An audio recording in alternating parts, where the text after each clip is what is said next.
അതിനുശേഷം ഒത്തിരി കാര്യങ്ങൾ നടന്നു. പക്ഷേ കേന്ദ്ര സർക്കാർ ഇറക്കിയ 6 നോട്ടിഫിക്കേഷനിലും ഈ പറയുന്ന 4 വില്ലേജുകളും അന്നും ഇന്നും തുറന്നുകൊണ്ടേയിരിക്കുകയാണ്. അപ്പം നമ്മൾ ഇതിൻ്റെ പശ്ചാത്തലത്തിലേക്ക് പോകണം. സത്യത്തിൽ ESA എന്ന് പറയുന്നത് വനത്തിനകത്തും സംരക്ഷിത മേഖലകൾ അല്ലെങ്കിൽ വന്യജീവി സങ്കേതങ്ങൾക്കകത്തും പിന്നെ ഈ പറയുന്ന ലോക പൈതൃക സ്ഥലങ്ങൾ അതിനകത്ത് പരിമിതപ്പെടുത്തണം എന്നതാണ് നമ്മുടെ എല്ലാവരുടെയും ആഗ്രഹം, എല്ലാ രാഷ്ട്രീയ പാർട്ടികളുടെയും ആഗ്രഹം, എല്ലാ മുന്നണികളുടെയും ആഗ്രഹം. പക്ഷേ ഈ വിഷയത്തെപ്പറ്റി ഒരു 6 ദിവസം മുന്നേ ഇതിൻ്റെ ഗൗരവത്തിൻ്റെ അല്ലെങ്കിൽ ഇതിൻ്റെ സീരിയസ്നെസ്സിൻ്റെ ഭാഗമായിട്ട് നമ്മൾ സംസ്ഥാന സർക്കാരിലെ പരിസ്ഥിതി വകുപ്പിലെ ഒരു ഉന്നതനായ അല്ലെങ്കിൽ നിർണായകമായ സ്ഥാനം വഹിക്കുന്ന ഒരു ഉദ്യോഗസ്ഥൻ പറഞ്ഞൊരു കാര്യമുണ്ട്. കേന്ദ്ര സർക്കാർ പറയുന്നത് നിങ്ങൾ പറയുന്ന വനം സംരക്ഷിക്കാൻ വകുപ്പുണ്ട്, ഇപ്പം നിയമമുണ്ട്.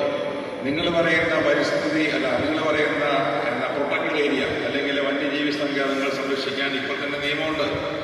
നിങ്ങൾ പറയുന്ന ലോക പൈതൃക സങ്കേതങ്ങൾ സംരക്ഷിക്കാൻ ഇപ്പം നിയമമുണ്ട്. ഞങ്ങളുടെ ആവശ്യം അതൊന്നുമല്ല. അതിനപ്പുറം എത്ര ഭൂമി ഞങ്ങൾക്ക് പരിസ്ഥിതിലോല പ്രദേശമാക്കാനാകും എന്നതാണ് ഞങ്ങൾ ആഗ്രഹിക്കുന്നത് എന്നതിനകത്തുനിന്ന് നമുക്ക് ഇതിൻ്റെ കാര്യങ്ങളെല്ലാം മനസ്സിലാക്കാം. ഇനി വീണ്ടും നമ്മൾ ഗാഡ്ഗിൽ കമ്മിറ്റിയിലേക്ക് വരിക. ഗാഡ്ഗിൽ കമ്മിറ്റിയുടെ പശ്ചാത്തലമൊക്കെ ഞാൻ പറയേണ്ട കാര്യമില്ലല്ലോ. ആര് എന്ന് എവിടെ എപ്പോഴാണ് ഗാഡ്ഗിൽ കമ്മിറ്റിയെ നിയമിച്ചതെന്നും ആര് എന്ന് എപ്പോഴാണ് അതിന് നിയമം വന്നതെന്നൊക്കെ നമുക്കറിയാം. എന്തായാലും ഗാഡ്ഗിൽ കമ്മിറ്റി റിപ്പോർട്ട് എന്ന് പറയുന്നത് നമ്മുടെ പറമ്പോ അല്ലെങ്കിൽ ഒരു താലൂക്കിൻ്റെ വിശദാംശങ്ങളോ ഒന്നും പഠിച്ചിട്ട് ചെയ്തതല്ല. ഇതെല്ലാം നടത്തിയ സാറ്റലൈറ്റ് സർവേ കൂടിയാണ്. സാറ്റലൈറ്റ് സർവേ എന്ന് പറഞ്ഞാൽ മോളിൽ നിന്ന് സാറ്റലൈറ്റ് നോക്കും. ഒരു ഹെക്ടറിൽ 20% പച്ചപ്പുള്ള എല്ലാ ഭൂമിയും അവർ പരിസ്ഥിതി പ്രദേശമാക്കി. അതിന് 3 ഗ്രേഡ് കൊടുത്തു. ESZ 1, 2, 3. ഞാൻ പറഞ്ഞു വരുന്നത് എൻ്റെ ഭാര്യ വീട് കുട്ടനാട്ടിലാണ്. അവിടെ എല്ലാം നെൽപ്പാടങ്ങളാണ്. അപ്പോൾ ആ ചങ്ങനാശ്ശേരി താലൂക്കിൽപ്പെട്ട ആ സ്ഥലങ്ങളും ഈ പറഞ്ഞ പരിസ്ഥിതി മേഖലയിൽപ്പെട്ടു വശമായിട്ട് സംരക്ഷിക്കാനായിട്ട്. കാരണം അവിടെ ഈ സാറ്റലൈറ്റ് സെൻസിങ് നടത്തിയപ്പോൾ അന്ന് അവിടെ നെല്ലൊക്കെ വിളഞ്ഞിറങ്ങുന്ന സമയമാണ്, പച്ചപ്പാണ്. അപ്പോൾ ചുരുക്കത്തിൽ അന്നുണ്ടായിരുന്ന 77 താലൂക്കിലെ 39 താലൂക്കും ഗാഡ്ഗിൽ കമ്മിറ്റിയുടെ കണക്കിൽ പരിസ്ഥിതി പ്രദേശമാണ്. പശ്ചിമഘട്ടത്തിൻ്റെ ഭാഗമാണ്. അങ്ങ് കുട്ടനാട്ടിലെ രാമങ്കരി എന്നൊരു സ്ഥലവും. എന്തായാലും ജനകീയ പ്രക്ഷോഭമുണ്ടായി. ഗാഡ്ഗിലിനെ ഒഴിവാക്കി കസ്തൂരി അങ്ങനെ കൊണ്ടുവന്നു. കസ്തൂരി അങ്ങനെ റിപ്പോർട്ട് സമർപ്പിച്ചു.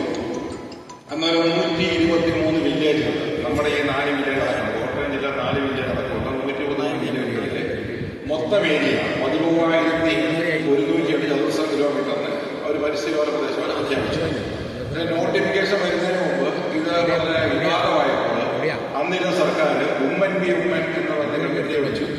നേരത്തെ VC സാർ പറഞ്ഞ മുൻ മഹാത്മാഗാന്ധി വൈസ് ചാൻസലറും നമുക്കേറെ ആദരണീയായ PC ശ്രീ സാർ IAS കൂടിയുള്ള കമ്മിറ്റിയായിരുന്നു. അവരതിനകത്ത് കണ്ടെത്തൽ നടത്തി. അതിനകത്ത് 9,107 ചതുരശ്ര കിലോമീറ്റർ വനവും ബാക്കി 800 ശിഷ്ടത്തോളം ചതുരശ്ര കിലോമീറ്റർ വനേതരവുമാണ്. അങ്ങനെ 9,993.7 ചതുരശ്ര കിലോമീറ്റർ പരിസ്ഥിതിലോല മേഖലയായിട്ട് നിർദ്ദേശിക്കാൻ തീരുമാനിച്ചു.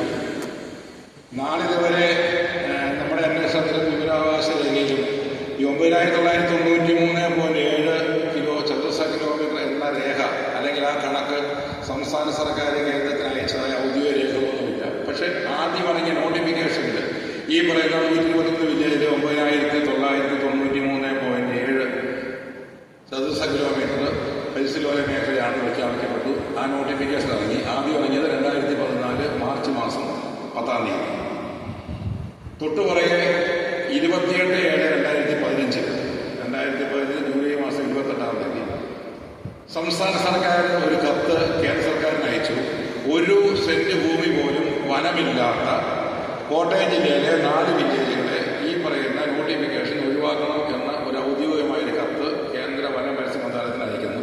അവിടെ നിന്നാണ് ഈ മേലുകാവിലെ ഒരു സംരക്ഷണം ആരംഭിക്കുന്നത് 28/7/2015. പക്ഷെ നിർഭാഗ്യവശാൽ ഈ അയക്കുന്ന കത്തുകൾക്കൊന്നും കേന്ദ്ര സർക്കാർ വില കൊടുത്തില്ല. അവർ പിന്നെ നോട്ടിഫിക്കേഷൻ പഴയപോലെ തന്നെ പുറപ്പെടുവിച്ചുകൊണ്ടിരുന്നു.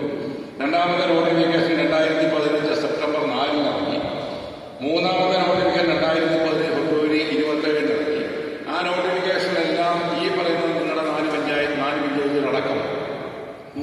123 വില്ലേജുകളും 9,993.7 ചതുരശ്ര കിലോമീറ്ററും പരിസ്ഥിതിലോല മേഖലയിൽ തന്നെയായിരുന്നു.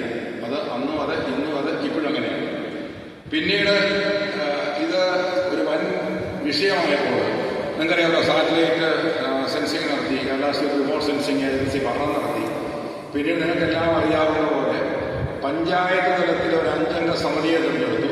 Panchayat president, panchayat secretary, village officer, കൃഷി ഓഫീസർ, ഏറ്റവും അടുത്തുള്ള ഫോറസ്റ്റ് റേഞ്ചർ, ഇവർ കൂടി പോയിട്ട് കൃത്യമായി വില്ലേജ് രേഖകൾ കണക്കാക്കി, വില്ലേജ് രേഖകൾക്കകത്ത് കൃത്യമായി അളന്ന് തിട്ടപ്പെടുത്തി അവർ ESI ഏതാണ്, നോൺ ESI ഏതാണെന്ന് കണക്കെടുത്തു. ESIക്കകത്ത് പെട്ടിരിക്കുന്നത് വനം, പിന്നെ വെളിപ്രദേശങ്ങൾ, പിന്നെ നമ്മുടെ എന്താ പറയുന്നത് തടാകങ്ങൾ, ഇവിടെ അതില്ല കാരണം ഇടുക്കിയിലൊക്കെ പോലെ തന്നെ, പിന്നെ ഫോറസ്റ്റ് പ്ലാന്റേഷനുകൾ. നോൺ ESI എന്ന് പറയുന്നത് ജനവാസ കേന്ദ്രങ്ങൾ, അതായത് വില്ലപ്പ് ഏരിയ, പിന്നെ നമ്മുടെ കാർഷിക മേഖലകൾ. അങ്ങനെ കൃത്യമായി കണക്കെടുത്ത് സർക്കാർ കൈവച്ചിരുന്നു. പക്ഷെ അതിന് പിന്നീട് നടപടിയൊന്നും ഉണ്ടായില്ല.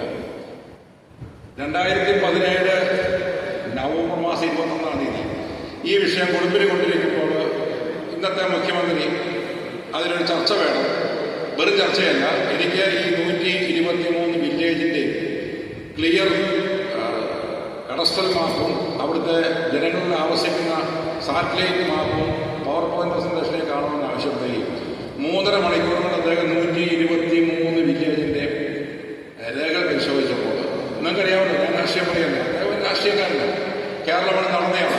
അദ്ദേഹം ചൊല്ലി ശാന്തമ്പാറ എങ്ങനെയാണ് വനമാകുന്നത്, രാജാക്കാട് എങ്ങനെയാണ് വനമാകുന്നത്. അങ്ങനെ അദ്ദേഹത്തിൻ്റെ ചോദ്യങ്ങൾക്ക് മുമ്പിൽ ഈ പറയുന്ന കേരളത്തിലെ അത്യുന്നത പരിസ്ഥിതി നേതാക്കന്മാർ, അതായത് വനം സെക്രട്ടറി, പരിസ്ഥിതി സെക്രട്ടറി, പിന്നെ കേരള സ്റ്റേറ്റ് ബയോഡൈവേഴ്സിറ്റി ബോർഡിൻ്റെ chairman, Kerala state remote sensing ഏജൻസിയുടെ ഡയറക്ടർ, ഇവർക്ക് ഉത്തരവില്ലാതെ.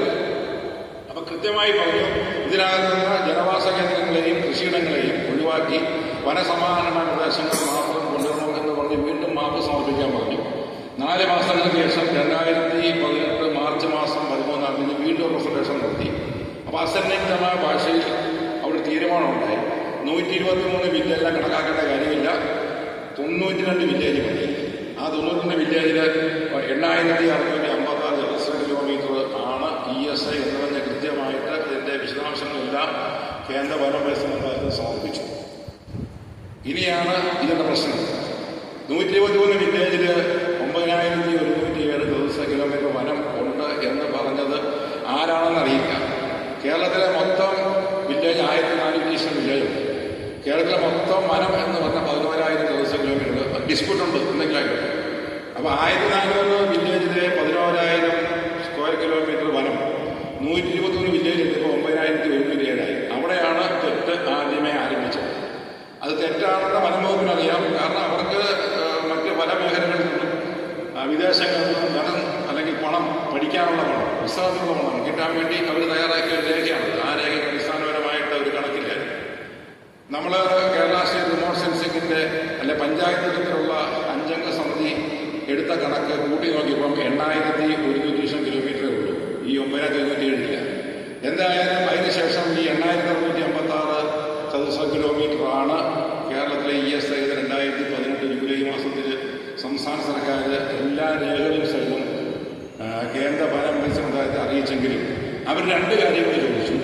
ഒന്ന്, നിങ്ങൾ ഈ പറയുന്ന 8,656 ചതുരശ്ര കിലോമീറ്ററിൻ്റെ അതിർത്തികൾ നിങ്ങൾക്കറിയാമല്ലോ, നമ്മുടെയൊക്കെ വീട്ടിൽ നമ്മുടെയൊക്കെ അതിർത്തികളിലുണ്ട്. അത് ഒന്നെങ്കിൽ കല്ലായിരിക്കും, അല്ലെങ്കിൽ കോൺക്രീറ്റ് ആയിരിക്കും, അല്ലെങ്കിൽ കമ്പിയായിരിക്കും. ഇപ്പോൾ ആധുനിക സാങ്കേതികത്തിൽ അതിനെ ജിയോ കോർഡിനേറ്റ് എന്നറിയപ്പെടുന്നു. അതായത് ഗൂഗിൾ മാപ്പിൽ ജിയോ കോർഡിനേറ്റ് ഫിക്സ് ചെയ്ത് അയച്ചു കൊടുക്കാൻ പറ്റും. അപ്പം സർക്കാരിനോട്, കേന്ദ്ര സർക്കാർ, സംസ്ഥാന സർക്കാരിനോട് നിങ്ങൾ വേണ്ട 8,656 ചതുരശ്ര കിലോമീറ്ററിൻ്റെ മാപ്പും അതിൻ്റെ അതിർത്തിക്കല്ലുകളും ജിയോ കോഡ് അയക്കാൻ പറഞ്ഞിട്ട് 6 പ്രാവശ്യം കേന്ദ്ര സർക്കാർ കത്തയച്ചു. ഇവർ റെസ്പോണ്ട് ചെയ്തിട്ടാണ്. അവസാനം അന്ന് ഇതിനിടയ്ക്ക്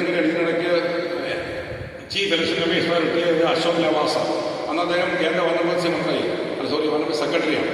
അദ്ദേഹം ഇവിടുത്തെ ചീഫ് സെക്രട്ടറി ജിജി തോമസിന് 3 പേരിൽ ഒരു ദീർഘമായ കത്തെഴുതി. ഇനി നിങ്ങൾ പ്രതികരിക്കുന്നില്ലെങ്കിൽ ഞങ്ങളുടെ സൗകര്യം പോലെ ചെയ്യും. അപ്പോൾ ജിജി തോമസൺ വീണ്ടും സമയം ചോദിച്ചു.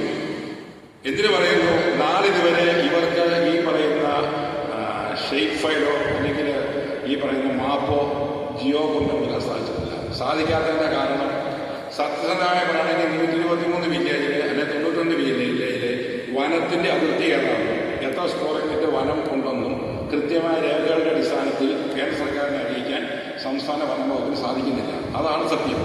അതങ്ങനെ നിൽക്കുന്നു. അങ്ങനെ 2018 2056 എന്ന് പറഞ്ഞ് ആ കത്തവടച്ച് 4-ാം ദിവസം വീണ്ടും അടുത്ത നോട്ടിഫിക്കേഷൻ വന്നു. 4ാമത്തെ നോട്ടിഫിക്കേഷൻ 2018 ഒക്ടോബർ 3 അന്നും നിങ്ങളുടെ 4 വില്ലേജ് അടക്കമുള്ള 121 വില്ലേജ് 9,993 കിലോമീറ്റർ ആയിരുന്നു ആ നോട്ടിഫിക്കേഷൻ്റെ ഭാഗം. അതിനുശേഷം ഇതിങ്ങനെ തീരുമാനമില്ലാതെ മുന്നോട്ട് പോകുന്നതുകൊണ്ട് 2022 ഏപ്രിൽ മാസത്തിൽ കേന്ദ്ര സർക്കാർ 5-അംഗ സമിതിയെ നിയമിച്ചു. മുൻ വനം ചീഫ്, കേന്ദ്രത്തിലെ വനം ചീഫിൻ്റെ നേതൃത്വത്തിൽ 5-അംഗ സമിതിയെ നിയമിച്ചു. അവരോട് ESA വിഷയം അടിയന്തരമായി പരിഹരിക്കാൻ പറഞ്ഞു.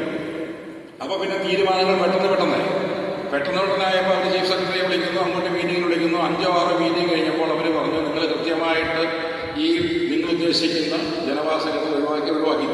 പക്ഷെ നിങ്ങൾ ഉദ്ദേശിക്കുന്ന ESAയുടെ മാപ്പും ഈ ജിയോ കോർഡിനേറ്റ് അതിർത്തിക്കല്ലും അയച്ചു തരണമെന്ന് പറഞ്ഞു. അപ്പോൾ പെട്ടു എന്ന് മനസ്സിലാക്കിയപ്പോൾ 2023 സെപ്റ്റംബർ ഒക്ടോബർ മാസങ്ങളിൽ അവർ ഒരു പുതിയ കണക്കെടുത്തു. ആ കണക്കിൽ 8,711 ദിവസ കിലോമീറ്ററാണ് കേരളത്തിലെ ESA അല്ലെങ്കിൽ പരിശീലന മേഖല 93 വില്ലേജുകളിൽ. അത് കൃത്യമായിട്ട് പല രേഖകളിൽ നിന്നും ക്രോഡീകരിച്ചാണ് അവകാശപ്പെടുന്നത്. അതിനുശേഷം ആ രേഖകളുടെ അടിസ്ഥാനത്തിൽ ആധുനിക സാങ്കേതികതയുടെ ഭാഗമായിട്ട് ഗൂഗിൾ എർത്തിനകത്ത് അവർ KML ഷെയ്പ്പ് ഫയൽ എന്നൊരു ഫയലുണ്ടാക്കി. ആ ഫയൽ അവർ വനംവകുപ്പിൻ്റെ ഓഫീസിലേക്ക് അയച്ചു കൊടുത്തു. നിങ്ങൾ ദീപിക വായിക്കുന്നതിന് കണ്ടു കാണും. ഇന്നത്തെ ദീപിക ദിനപത്രത്തിൽ ഇന്നലെ മുഖ്യമന്ത്രിയുമായിട്ട് രണ്ട് ബിഷപ്പുമാർ ചർച്ച ചെയ്യുന്നുണ്ട്. അതിനകത്ത് ഇരുന്നൊരാളുണ്ട്, ജോലി കണ്ടെത്തുക. അദ്ദേഹം നമ്മുടെ എന്നാ പറയുന്നത് മാനത്തിൽ നിന്ന് പോയ ഒരു കർഷകനാണ്. അദ്ദേഹത്തിൻ്റെ 100-130 ഏക്കർ സ്ഥലം ESA പോയിട്ടുണ്ട്. അധ്വാനിയായ കർഷകൻ, സമരവീര്യം പോരാത്തയാണ്, നിരന്തരം ഫൈറ്റ് ചെയ്യുന്നതാണ്. അപ്പോൾ അദ്ദേഹം DFO വിളിച്ച് സാറേ ഇത് ഞങ്ങൾക്ക് പുറത്തു തരാൻ പറ്റത്തില്ല, ഈ ഷെയ്ഫ് ഫയൽ ഞങ്ങൾക്കുള്ളതാണ്, നിങ്ങൾക്കുള്ളതല്ല. അപ്പോൾ എൻ്റെ പറമ്പിൽ എൻ്റെ സ്ഥലം എൻ്റെ ഭൂമി ഇതിൽ പെട്ടിട്ടുണ്ടെങ്കിൽ എന്ന് പറയണമെങ്കിൽ നമ്മുടെ ഈ സാധനം കിട്ടുന്നു, അത് തരാൻ പറ്റുന്ന സ്ഥലം കോൺഫിഡൻഷ്യലാണ്. അത് എന്നെ വിളിച്ചു പോയി. ഞാൻ ജോസേവാനെ വിളിച്ച് വന്ന് മുഖ്യമന്ത്രിയോട് പറഞ്ഞു, എന്തായാലും ആ ഷെയ്ഫ് ഫയൽ 2024 ജനുവരി മാസം ആദ്യമേ എല്ലാ പഞ്ചായത്ത് ഓഫീസുകളിൽ നിന്നും കിട്ടി. നിങ്ങളുടെ അടക്കം എല്ലാ പഞ്ചായത്ത് ഓഫീസുകളിലും ഈ പറയുന്ന ഷെയ്ഫ് KML ഫയൽ കിട്ടി, ജിയോ കോർഡിനേറ്റ് കിട്ടി. അവർ 3 മാസം സമയം അനുവദിച്ചു. 2024 മെയ് മാസം 12-ാം തീയതി ഏതൊക്കെ പഞ്ചായത്തുകളിൽ നിന്ന് ജനങ്ങളുമായിട്ട് സംവാദിച്ച് മാറ്റങ്ങൾ വരുത്തി അയച്ചോ അതെല്ലാം ഉൾപ്പെടുത്തി കേന്ദ്ര സർക്കാരിന് സമയപരിധി തീരുന്നതുകൊണ്ട് സംസ്ഥാന സർക്കാർ കൺസോൾട്ടേറ്റ് ആയിട്ടുള്ള ഈ പറയുന്ന ഷെയ്ഫ് ഫയലിൻ്റെ കോപ്പി അയച്ചു കൊടുത്തിട്ടുണ്ട്. പക്ഷേ അതിൽ അവസാനത്തെ ഒരു സെൻറ്റൻസ് ഉണ്ട്, ഇത് പഞ്ചായത്തുകൾ ജനങ്ങളുമായിട്ട് സംവാദിച്ചുകൊണ്ടിരിക്കുന്നതുകൊണ്ടും എവിടെയെങ്കിലും ഇനി ഇതിൻ്റെ ഡിസ്പ്യൂട്ട് ഉണ്ടെങ്കിൽ അത് തിരുത്തി കേന്ദ്രത്തിന് അയച്ചു കൊടുക്കുന്നതാണെന്ന് പറഞ്ഞു. ഇതയക്കുന്ന 2024 മെയ് മാസത്തിൽ. അതിനുശേഷമാണ് 2024 ജൂലൈ മാസം 31-ാം തീയതി ഇപ്പോഴത്തെ നോട്ടിഫിക്കേഷൻ വന്നിരിക്കുന്നത്. എനിക്ക് നിങ്ങളോട് പറയാനുള്ളത്, അതിൻ്റെ 60 ദിവസം സമയപരിധി ഈ 30-ാം തീയതി കൊണ്ട് തീരും. അപ്പം നമ്മൾ ചെയ്യേണ്ടതെന്ന് പറഞ്ഞാൽ കേന്ദ്ര വനം പരിസ്ഥിതി മന്ത്രാലയത്തിന് സാധിക്കുന്നവരെല്ലാം അതിനകത്ത് ഇമെയിൽ ID ഉണ്ട്. ഇമെയിൽ IDയിൽ മേരിയാവ് അല്ലെങ്കിൽ എന്താ പറയുന്നത് കുഞ്ഞാത്തക്കര കൂട്ടിക്കെഴുതിക്ക് ഈ 4 വില്ലേജുകളെ ഒഴിവാക്കണമെന്ന് നിങ്ങൾ ഇമെയിൽ ചെയ്യുക. അല്ലെങ്കിൽ നിങ്ങളുടെ മാത്രം ഇവിടുത്തേത് മാത്രം നിങ്ങൾ ഇമെയിൽ ചെയ്യുക. സാധിക്കുന്നവരൊക്കെ ഒരു ലെറ്റർ ഡ്രാഫ്റ്റ് ചെയ്തിട്ട് ഇംഗ്ലീഷിൽ ഒരു കത്ത് 30 രൂപ ഒരു സ്റ്റേറ്റ് പോസ്റ്റിന് സ്പീഡ് പോസ്റ്റിന് പരമാവധി കത്തുകൾ അയക്കുക. അതുകൊണ്ടൊന്നും ഒരു കാര്യം നടക്കാതെ നമുക്കറിയാം. പക്ഷേ അവിടെ കംപ്ലൈൻറ്റ് കൗണ്ടിങ് നടക്കും ministry of environment and forest. അപ്പോൾ നിങ്ങൾ സാധിക്കുന്നവരൊക്കെ ഒരു 30 രൂപ മുടക്കി ഒരു കത്ത് അയക്കുക. സാധിക്കുന്നവരൊക്കെ ഇമെയിൽ അയക്കുക. ഈ പറയുന്ന സെപ്റ്റംബർ 30-ാം തീയതി കൊണ്ട് നമ്മൾ ഈ പ്രശ്നം അന്തിമമായി പരിഹരിക്കപ്പെടുന്നില്ല. സംസ്ഥാന സർക്കാരിന് ഈ വിഷയത്തിൽ കാര്യങ്ങൾ പറയാനുള്ള സമയപരിധി 30-ാം തീയതി തീരുന്നില്ല. അത് മുന്നോട്ട് പിന്നെ പോയിക്കൊണ്ടിരിക്കുകയാണ്. അതിൻ്റെ ഭാഗമായിട്ടാണ് നമ്മൾ വളരെ വിശദമായ എനിക്കിപ്പോൾ നിങ്ങൾക്ക് ഷെയർ ചെയ്യാൻ പറ്റിയില്ല. എന്തായാലും 7 പേരുടെ കത്ത് ഇന്നലെ അവർ മുഖ്യമന്ത്രിക്ക് കൊടുത്തു. 16 പേരുള്ള ഒരു നോട്ട് ഫയൽ നമ്മൾ തയ്യാറാക്കിയിട്ടുണ്ട്. ഈ 16 പേരുള്ള നോട്ട് ഫയലിൻ്റെ കുറച്ച് കറക്ഷൻസ് ഉണ്ട്. അപ്പോൾ വരുന്ന വഴിക്കാണ് അത് കിട്ടിയത്. അതെന്തായാലും നാളെ നിങ്ങളുടെ ESA മേലിനാവിൻ്റെ വാട്സപ്പ് ഗ്രൂപ്പിൽ ഞാനത് താഷ്കന്റ് വഴി അപ്ലോഡ് ചെയ്യാം. നമ്മൾ കാര്യം മനസ്സിലാക്കണം, ഇപ്പോൾ നമ്മൾ ഒരു പ്രശ്നവും ഇല്ലെന്ന് പറയുന്ന നമ്മൾ സാധിക്കുന്നവര് ഒരു 2-3 ഇന്നോവയിൽ നിങ്ങൾ ഈ പെരിന്തൽമണ്ണ വഴി നാടുകാണി വഴി കയറി നീലഗിരിക്ക് പോകുന്നിടത്ത് ഓവാലി എന്ന് പറഞ്ഞൊരു ഗ്രാമമുണ്ട്. അവിടെയൊക്കെ പോകണം. ഇന്ത്യയിൽ ആദ്യമായിട്ട് ESA പ്രഖ്യാപിച്ച് നിയന്ത്രണങ്ങൾ കൊണ്ടൊരു സ്ഥലമാണ് ഓവാലി. നേരത്തെ പി. സാർ പറഞ്ഞ പോലെ അവിടെ ഓട് മാറണമെങ്കിൽ നമ്മൾ വനംവകുപ്പിന്റെ പെർമിഷൻ മേടിക്കണം. നമ്മൾ ഇന്ന് കാണുന്നതും ആയിരിക്കില്ല. രണ്ടാമത്തെ കാര്യം, നമുക്ക് ഇന്ന് ഭൂമിക്ക് എന്ത് വിലയുണ്ട്? ആ വിലയൊക്കെ വട്ടപൂജ്യമാണ്. ഈ പറയുന്ന കസ്തൂരി കമ്മിറ്റിക്കകത്ത് എന്തൊക്കെ ചെയ്യാം, എന്തൊക്കെ ചെയ്യാതിരിക്കാം എന്നതിനെ കൃത്യമായ കണക്കുണ്ട്. 30% ചെരുവുള്ള, നമ്മളിവിടെ മുകളിലേക്ക് നോക്കിയാൽ 30% ചെരുവുണ്ടല്ലോ. 30% ചെരുവുള്ള ഭൂമിയിൽ തന്നാണ്ട് കൃഷികളൊന്നും കൃഷി ചെയ്യാൻ പറ്റില്ല. മണ്ണ് കിളയ്ക്കാൻ പറ്റില്ല. അപ്പം കപ്പ പറ്റത്തില്ല, വാഴ പറ്റത്തില്ല, ചേന പറ്റത്തില്ല, കാക്കൊന്നും പറ്റത്തില്ല. ഇതൊക്കെ സത്യസന്ധമായ കാര്യങ്ങളാണ്. 2 കൂടുതൽ പശുവിനെ വളർത്താൻ പാടില്ല. ഇതൊന്നും ഞാൻ പറയണ്ട. നിങ്ങൾ ഗാർഹിക കമ്മിറ്റി റിപ്പോർട്ടിൻ്റെയോ അല്ലെങ്കിൽ കസ്തൂരി കമ്മിറ്റി റിപ്പോർട്ടിൻ്റെയോ അല്ലെങ്കിൽ സർക്കാരിൻ്റെ വെബ്സൈറ്റിലുള്ള നിയന്ത്രണങ്ങൾ പഠിച്ചാൽ മാത്രം മതി. അതൊന്നും ഉദ്ദേശിക്കുന്ന പോലെ അതീവ ലളിതമായ കാര്യമോ ഇത് വന്നാൽ എനിക്കല്ല എന്നുള്ള സംശയമോ അല്ല. ഈ ഒരു നിയന്ത്രണം, ഒരു ESA നിയന്ത്രണം വന്നു കഴിഞ്ഞാൽ നമ്മുടെ ഭൂമിയുടെയൊക്കെ വില വട്ടപൂജ്യമാണ്. പിന്നീട് അങ്ങോട്ട് നിർമ്മാണങ്ങൾക്ക് നിയന്ത്രണം വരും. നിങ്ങൾ കണ്ടല്ലോ, വയനാട്ടിൽ 1500 ചതുരശ്ര അടിക്കുള്ളിൽ ചെയ്യാൻ പറ്റുന്നില്ല. ഇടുക്കിയിൽ 3 നിലയിൽ നിർമ്മാണ നിരോധനമുണ്ട്. അങ്ങനെ പല പല നിയന്ത്രണങ്ങൾ, അതിനേക്കാൾ ഭീകരമായ നിയന്ത്രണങ്ങൾ ഈ ESA വിഷയത്തിൽ വരും. അപ്പോൾ എനിക്ക് മാന്യ സുഹൃത്തുക്കളോട് എനിക്ക് അഭ്യർത്ഥിക്കാനുള്ളത്, ഈ വിഷയത്തിൽ ജനകീയമായി നമ്മൾ പ്രതിരോധിക്കണം. നമ്മൾ ഇവിടുത്തെ മാസ് പെറ്റീഷനിക്കല്ല വേണ്ടത്. നിങ്ങൾ ഇപ്പോൾ താഷ്കലിനോടോ അല്ലെങ്കിൽ വികാരിച്ചനോടോ അല്ലെങ്കിൽ പഞ്ചായത്ത് പ്രസിഡന്റുണ്ട്, അവരോട് ചോദിച്ചാൽ നിങ്ങൾ അതിൻ്റെ അഡ്രസ്സ് എടുത്തിട്ട് ഒരു ലെറ്റർ ക്ലാസ് ചെയ്താൽ പോലെ ഫ്രമും ടൂവും ഫ്രമും നിങ്ങൾ പേര് മാറ്റി എഴുതിക്കും. ഒരു കണ്ടന്റ് എഴുതിയിട്ട് നിങ്ങളത് മിനിസ്ട്രി ഓഫ് എൻവയോൺമെന്റ് ആൻഡ് ഫോറസ്റ്റിന് 30 രൂപ മുടക്കി രജിസ്റ്റേർഡ് പോസ്റ്റായിട്ട് അയച്ചു കൊടുക്കണം. അത് 30-ാം തീയതി മുമ്പ് ചെയ്യണം. ഇന്നിപ്പോൾ ദിവസം 3 ഇനിയും ദിവസങ്ങളുണ്ട്. അപ്പോൾ നിങ്ങളുടെ ഭാഗത്ത് അടിയന്തരമായി ചെയ്യണം എന്നാണ് എൻ്റെ വിനീതമായ അഭ്യർത്ഥന. ഞാൻ